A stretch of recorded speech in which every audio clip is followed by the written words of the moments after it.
Alright, hey everyone, and welcome back. Today we're going to be doing our fifth lesson in the curriculum.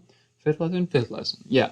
And this is sort of going to be a little bit more of an introduction to using CAD practically. Now we went over some CAD concepts making parts in the last video, in the last lesson. But during this lesson we're going to sort of figure out, right, how do you use these things practically? Because in real life, you're not going to be doing all of your CAD from the ground up. You will be doing some of it if you're using some sort of CNC milling or sheet metal machining or even 3D printing. You will be creating your parts from scratch, but usually, like most of the time, you're buying raw materials like 2x1 stock, 2x1 versa frame like we talked about in lesson 2, and you're modifying them either by cutting holes in them, right, so that they can mount to each other, or they can have bearings and shafts through them, or they can mount motors to them, right?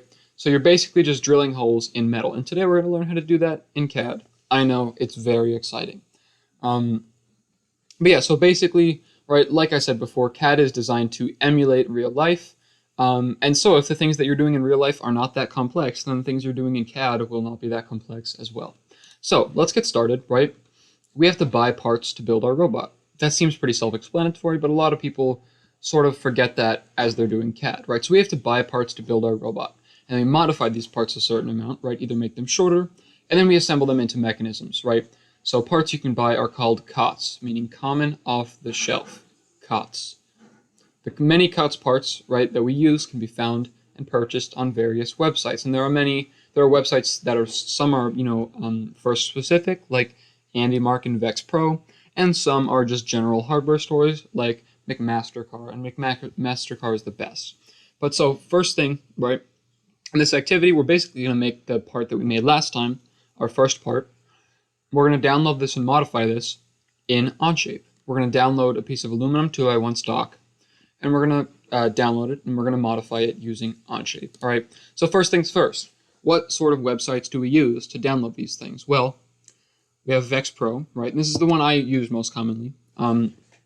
So it has most, if not all, of the parts you're going to need for a robot, and it features free downloadable CAD files at the bottom of each product page. So today we'll be using Vex Pro for our use, and all of these links will be put in the description. Handymark offers a large selection of FRC parts, as well as raw materials and gears.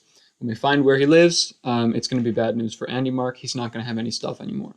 West Coast Products, right? Another great warehouse shop. And actually, there is a correlation. No, it's another great warehouse shop, right? And they have actually a lot of rotary components like gears and motors, and they also offer CAD files for most of their projects. They don't offer CAD files for all of them. And then you have McMaster-Carr, which is literally the best website you could ever visit in the history of the internet. It's the best thing ever, and it's basically a non-FRC specific online hardware store. So it has like everything that you could ever need ever. So McMaster-Carr offers free CAD files in .step files. They also offer SolidWorks file formats, as well as 2D technical drawings that are downloadable as PDFs for most, if not all, of their parts. So you're going to use McMaster-Carr if you're looking for bolts or, maybe like brackets of some sort, although most of the brackets you'll be using are VersaFrame specific, so you'll get those from Vex or something. But yeah, so basically nuts and bolts and washers you're going to be getting from McMaster-Carr, but you can get like 1,000 of them for like $5. It really is a fantastic website, and they'll ship in like 2 days, regardless of the part. So yeah, first things first, we're gonna first things first, you want to make some sort of folder in your computer's file system, right? If you're downloading to your computer, you don't have to. I mean, I usually actually just let them go straight to my downloads in the File Explorer. I have a Windows computer, so I use it that way. You can make folders on Chromebooks as well. There is a local File Explorer there, or you can just download stuff to Drive. But yeah, so make a folder and just label it like 2020 FRC CAD imports, or like Robotics CAD imports, or something like that. And so now we're gonna go. And we're going to go to vexrobotics.com/vexpro, and we're going to go ahead and download a part. We're going to download the part we need. So that's what we're going to do first. All right. So I'm going to go ahead and open that link here, right? And you can see Vex Pro here. You've got some different This is a competitive concept that West Coast Products made in a collaboration with Vex. And so you can see here, right, 6-wheel drive, tank drive, you got intake, index, or shooter, and climber. Pretty basic concept for this year's game. But yeah, I mean, it's sort of, you know, what Vex Pro does. So you could go here and you could search Versa frame like this. Or you can just go here into Versa frame and click Versa frame stock. All right, Versa frame stock. And now you can see we have different images, right? Got C channel, got L aluminum. But what we're going to be using and what we'll use most often is 2x1 aluminum, right? 2x1 Versa frame. So that means it has holes here, not in here, but it does have grooves at every ½ inch. And that allows you to just make a hole really accurately at that spacing in this direction. But so what we're going to do is scroll down, find the product we want, which is going to be 1x2 by 0.1 pre-drilled Versa frame. Actually, we want 0.05 because that's the first part that we made had 0.05 wall thickness, so we want to replicate that. And this is wall thickness in inches. And then this is length and width. And then this is going to be overall length, or depth rather, so 59 inches. So now we're going to go all the way to the bottom here, right? And we're going to go to CAD files, and you can download 2D PDF drawings, right? Go to CAD files here. And there's other different, you know, tabs you can explore: material type, material thickness, weight, and CAD files. But we're going to just go ahead and find the thing in our CAD files, right? You can see you've got all the different options here for C channel, tube stock, plastic tube stock, C channel, angle, and aluminum tube stock. So we're going to want our 1x2 by 0.5. So we're going to preview that just to make sure it's right. And you can see a little preview window pops up here. And you can sort of manipulate your 3D file, right? And you can see, okay, yeah, that looks about right. You can use measurement tools in this preview window. You don't have to, though. So yeah, got a preview window here. That seems pretty good, so we'll go ahead and download that. All right, and that just downloaded. You guys should see that down here. Okay, now what we're going to do is we're going to go into Onshape, right? So we've got a folder here. And we just downloaded that step folder. So we're going to go ahead and go to CAD now, right? So that's going to be our importing and editing section. So we're going to make a new Onshape document in the Onshape folder that we made a while ago and title it COTS Versa frame, so common off-the-shelf Versa frame, which is the type of stock that we did, followed by your name. This is if you're in the Onshape team. If you're not, just, you know, make a document and put it in whatever folder you want to.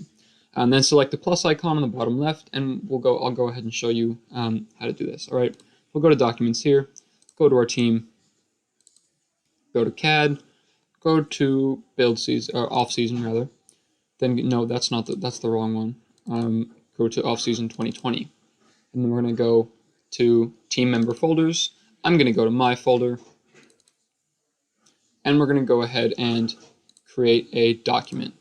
And we're going to call this COTS Versa frame first part, and then my name.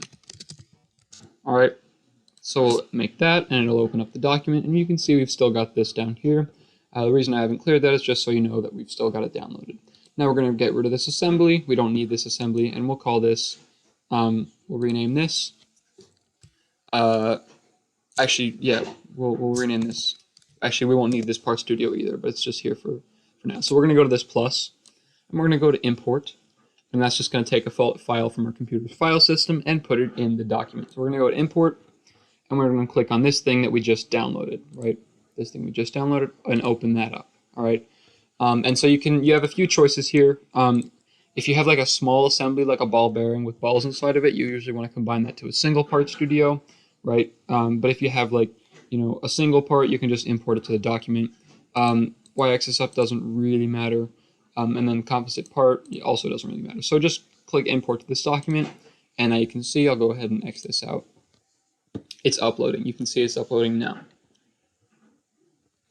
So we'll wait a few seconds for that to load. And as we're doing this, right, just try to keep in mind that these things, like this sort of mimics, right, that we're buying the part, and, you know, sort of taking it and importing it to our design. So now we have a folder that opened up called CAD imports. and we have our VersaFrame piece that opened up there. We can now delete this Part Studio, we don't need it. And this Part Studio, or this part that we imported, opened up in a new Part Studio. All right, so now we have this VersaFrame, and we need to make it the right length. So if we go to our first part document, or if we were to go to that for reference, we would see that it's a 1 by 2 by 0.5 wall thickness rectangle, right? And it's extruded 8 to 8 inches long. Now this is already quite long. It's 59 inches if you look down there, 59 inches. So we want to shorten it. So the first thing we're going to do is, well, you would expect that we would extrude it, but the first thing I'm going to do, actually, no. Yeah, let's just go ahead and extrude it first. We'll click this extrude button, and we'll call this length extrusion. We'll call it that. All right, we'll call it that, and we'll select this face. Now, you don't need to make a sketch in order to create an extrusion. You just need to make it like this, and you see it'll replicate this feature. It won't keep replicating the whole pattern, but it will replicate the cross section of the feature that you selected. But we don't want to add length. We don't want to make it 60 inches instead of 59. What we want to do is make it 8 inches long. So what we're going to do, click remove, and that'll change directions automatically just because we didn't mess with it at all. But if you want to change it back, you can go like this or like that. And now we're going to do the length that we know, which is 59, right, minus the length that we want, which is 10, or 8 rather. Right, and so that's going to give us an extrusion of 51 inches, and left over will be a length of 8 inches, right? So it's just the total thing. So without this -8, it would go all the way down, and then -8 is just going to tell you what we want left over. All right. So you've got this, and then bada bing, bada boom, you're good. You got this thing. But you know what I want? I want to be able to change that length easily. So I think what I'm going to do is I'm going to go up here. I'm going to go make something called a variable. And a variable is just basically a value that you can change. And we'll make this a number because a length implies units. And if we're using it in an equation, like we just did with that extrusion, we don't want to use any units. So we're going to call this number length. I can't spell. We're going to call it length. And then we're going to value it at 8. Now we're going to value it at 8. No, stop. We're going to value it at 8, and then we're going to click check. Actually, we could also set this to be any one of these, but yeah, we'll value it at 8. All right, and now we have to drag this up above everything because you have to do that in order to get it to work, because this order here matters, right? If we go ahead and drag our little bar up here, the rollback bar, you can see that it will show you which features happen. So chronologically, like at this point in time, this extrusion hasn't happened yet. So if we use this variable after it would be used, like if this variable were down here, and we try to put it in something above it, it doesn't exist yet, right? It doesn't exist yet, right? Like it hasn't been born. So it has to go back in time in order to be usable in this extrusion that's below it. All right. So now we're going to do edit this extrusion, and we'll delete this unit here, and we'll call it 59 minus hashtag. That's what I just did, control hashtag. And then we'll select our variable, or we could just type it in, right? So 59 minus hashtag length, which is going to give us 51 inches. So 59 minus hashtag length, which we have set to 8 right now, is going to give us 51 inches of our extrusion. So 8 inches left over, which is our value for hashtag length. So now, we'll click check here. And if we want to, we can go and edit this. We can say, all right, let's make it 20 inches long. All right, let's make it 20 inches long. And we'll click that. And this thing is now going to be longer. If we look here, it's going to be 20 inches long. So variables there, I mean, that's a really good tool to make sure that you can edit this and change this when you want to come back. But we're going to make this 8. We'll make this 8. You can see this value has changed as well because this variable has changed, the value of it. We're going to make this 8 because that's the value that we need. Right? We need it to be 8 inches long. Now what we're going to do, I'm going to go ahead and hide these planes here. We've got to make our circle, right? This matches our first part in all facets except that it doesn't have a circle in the middle there. So we got to use our sketch tool, got to use our sketch functionality, and we got to click sketch, and we got to select this sketch plane. You could select any of these 4. It'll see them as independent ones because there are little grooves in here, and you can see those grooves in the CAD pretty well, right? So it's going to select these as all different faces. You can make a sketch on here or on here. but it wouldn't really be super useful. But we're going to make it on there, right? And since they're all in plane with each other, it doesn't matter which one you make it on. And now we're going to make a circle. And we've got to be careful here because there's actually 3 edges here. So when we constrain our circle, we'll want to constrain it to the center edge. Or we can just go ahead and put it in the middle of this one and then just dimension it from the very edge, which is what I'm going to do. All right, so I'm going to get a 1-inch circle. And we'll press D for dimension. And dimension it, well, we had it like 1 inch from the top on our first part. And then we also had it 1 inch from the side, which we can do 2/2, right? Because that's going to be halfway between. If you look at this, it's going to be between here and here. Between here and here is going to be, I believe, if I click this point, it does not want to click this point. All right, well, we can click a point on the bottom in that case. Click these 2 points here, this one and this one. Length between them is 2 inches, right? If you go dy, it's 2 inches. So we know that, halfway between is going to be that divided by 2, which gives us 1. All right, now we have this sketch done, right? And let's go ahead and extrude this. Now, it's going to give us, for the center, it's going to give us different ones because there is a line in the center.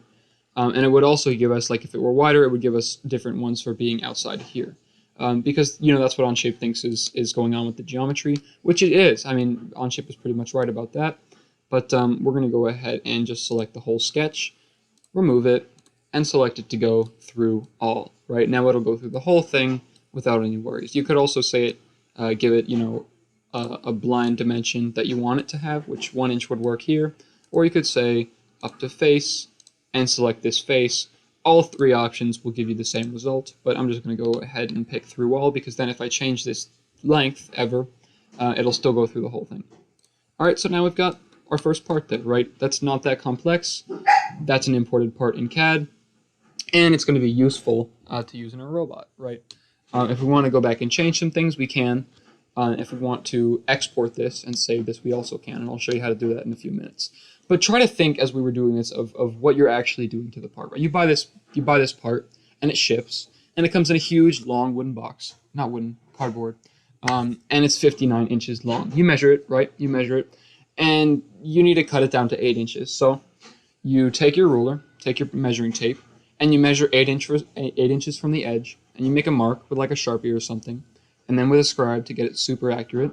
And then you go to your radial arm saw, or your bandsaw, or your portaband, or your maybe even table saw, or your chop saw, right? Or your jigsaw, and you go ahead, or maybe even your Dremel cutting wheel, and then you go ahead and you put it up against the fence, and you pull along your mark, and you cut it down to 8 inches, right? Cut it down to 8 inches.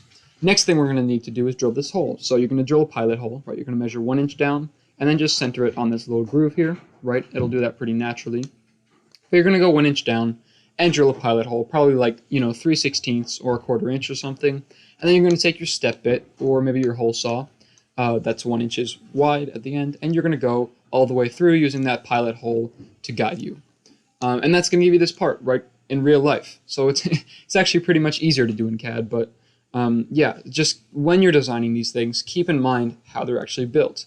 Even if it's just in the back of your mind, it will help you to make more complete parts when you're actually designing. So now, I promised that we were going to be able to export this, so I'm going to right-click on this Part Studio here, and I'm going to say Export. And this little dialog window will pop up. We're going to name it Modified First Part Versa Frame, and we'll call it actually 1, 2. All right, we'll call it 1x2.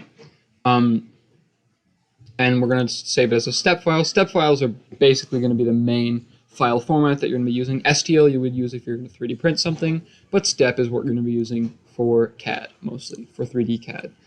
You have different options. I'm just going to go ahead and click download. That makes the most sense. And then we're going to go ahead and select OK there in order to download this, right? And it'll download it to our computer. So it's being prepared for export, and then we'll get a little dialog window up here. Right, you can see it's downloading, and you can see a little SolidWorks icon down there. That's just because I have SolidWorks, and so step files will assume that it's a SolidWorks file. And if I click Open File, it would open it in SolidWorks. Now, if I go ahead and open up my File Explorer, you'll be able to see that it is going to be right in my downloads there. See, So it's going to be called modified first part 1x2 VersaFrame. All right, so that pretty much concludes this. We'll go ahead and select our Onshape logo there just to go back home. And now I've got all of this, right? And that should be pretty good. Okay, so just using Vex Pro was enough for us today, but there are other sites that you can use. All right, so in conclusion, right, what did we learn? We learned that as you're making parts, you have to keep real life machining in mind. And you could actually just go to that website where we downloaded the part, and you could buy that part and do it in real life, make the CAD modifications. So that should work out pretty well for you. When you're designing, you really have to keep in mind that it's used practically. Like I said, in the last lesson, when I first did a design, I didn't use any common off-the-shelf parts because, I didn't really know how to use them, where to get them, and how they were used practically. So seeing physical mechanisms is the best way to learn how to design physical mechanisms, or mechanisms with physical manufacturing in mind. However, that's pretty hard in the current format that we live in, and especially in this video format if you're just watching this on YouTube. Seeing a physical mechanism doesn't really pan out, but having that context that we've been talking about that we talked about for the first 3 lessons is really important, right? Like, how are these parts used? What are they used for? Where can you buy them? And like, how have they been used before? Or how are they used in context? Because context is key here. So if you want to try practicing later, try downloading and editing parts from some of the other sites I listed. And yeah, just like put in the time. Time practicing is the best way to learn and build familiarity with any skill, really, but especially with CAD, because there's a lot of quirks and nuances that you kind of just need to spend time learning. So yeah, the picture might sort of be coming into focus now, right? Robot CAD is not that complicated. Design should embody real life, and the complexity of the things that we can build in real life is limited. So modifying COTS parts, right, it sort of begins to show this practically, and we will get into assemblies next time, right, as well as common off-the-shelf assemblies. So we'll download some of these VersaFrame pieces and use them in an actual assembly. And that's going to sort of bring us the next step, just like that next step up, before we start actually doing projects for practical task-based design.